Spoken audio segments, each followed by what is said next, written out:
I do want to tell you, I think you did a very good job. Probably one of the best of someone representing themselves in court, okay? I think that you framed the issue very clearly. I think as far as what you think your constitutional rights were violated. And Ms. Jefferson, thank you for being a friend of the court, because I think that obviously helped with some of the legal questions and issues in the way you proceeded. Having said that, it's my job to evaluate factually what occurred and what the law as it stands in our state and the United States is. Okay? These are factually based and factually driven analysis that the court is required to make. I am, obviously you have all these constitutional rights that you discussed today.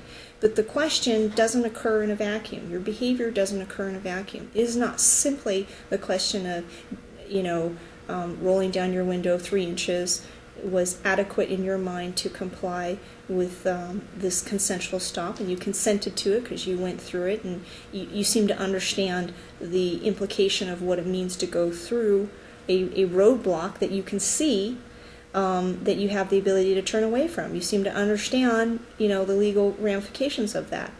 But your actions do not occur in a vacuum. This is not, the court can't just look at that one question and whether or not the officers were able to communicate with you or not. And you certainly elicited some very good testimony from the officers explaining that they could communicate with you.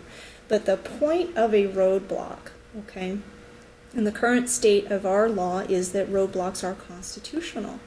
I'm looking at the prosecutor's brief, but I think this is a very good point to quote, and that is that the issue of whether DUI checkpoints are in violation of the Fourth Amendment is a balancing test.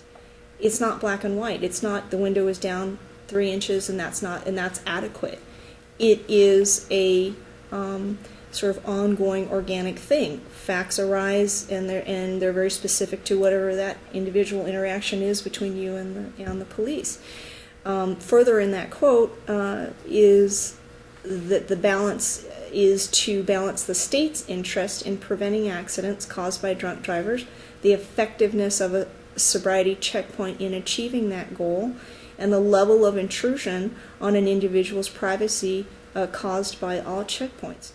We live in a great country, sir, that has the Fourth Amendment, all right? I want you to understand that all of us in the judicial system recognize that.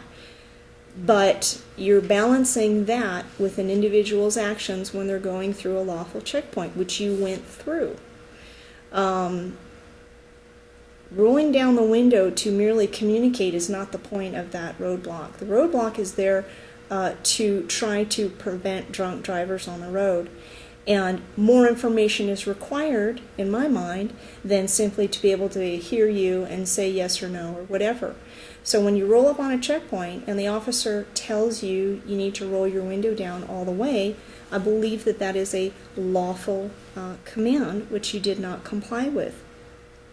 Having said that, I'm also going to refer you to NRS 484B 580, which basically says that failure to stop at a roadblock when there's no substantial bodily harm or damage to property in excess of $1,000, which I didn't hear that today, is actually a gross misdemeanor. So what you got cited for was an obstruction, but potentially when you enter into a roadblock, and depending upon what the facts are, that could lead to a gross misdemeanor if you don't comply with a lawful command.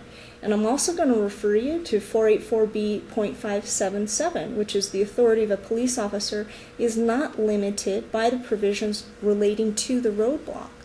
So what that tells me in the way our Nevada statutory scheme is set up is all this discussion that you folks had about how the roadblock is set up, what the policies are, and what goes into that. The police do also have the ability to exercise their discretion. They're not totally limited to these were the rules of the roadblock. It's not that black and white. And that's because things arise organically. Facts are determined by what kind of exchange is happening between the individual and the police. Having said all that, while I respect your right to assert yourself, and you live in a country that allows you to do that, as is based on the fact that we're having this trial right now, I think that your behavior hindered their investigation and their ability to effectively, work this roadblock, this DUI checkpoint on a weekend that is known to be a high crime, high DUI, high violence type of weekend, and that's Super Bowl Sunday.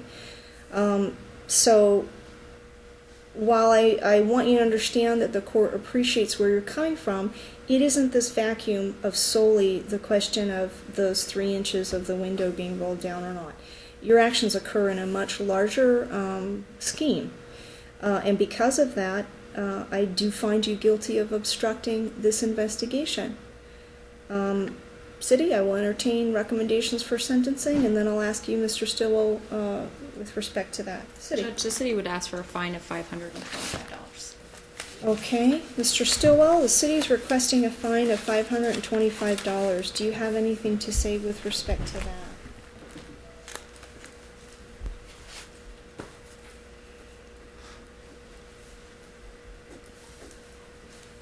I think a smaller fine would be appropriate.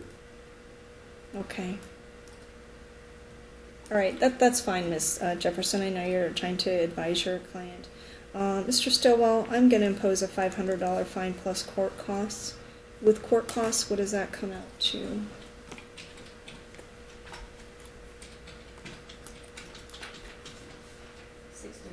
$637 is the fine. You have the right to appeal me. Got 10 days to do that. Your appeal is set at $637.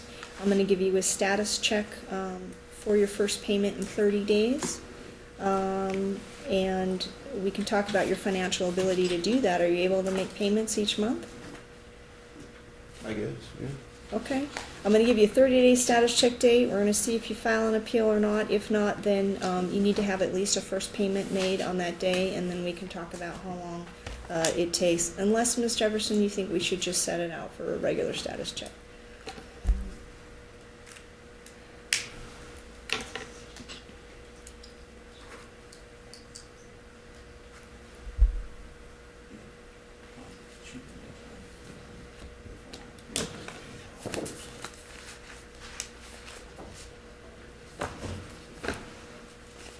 We'll ask for a 30-day, Your Honor, because Okay, we're considering that's fine. options. Let's get you a 30-day status check. Okay. May 7th at 9:30. May 7th at 9:30 in the morning. You're right back here in this department. All right, good luck to you, Mr. Stillwell.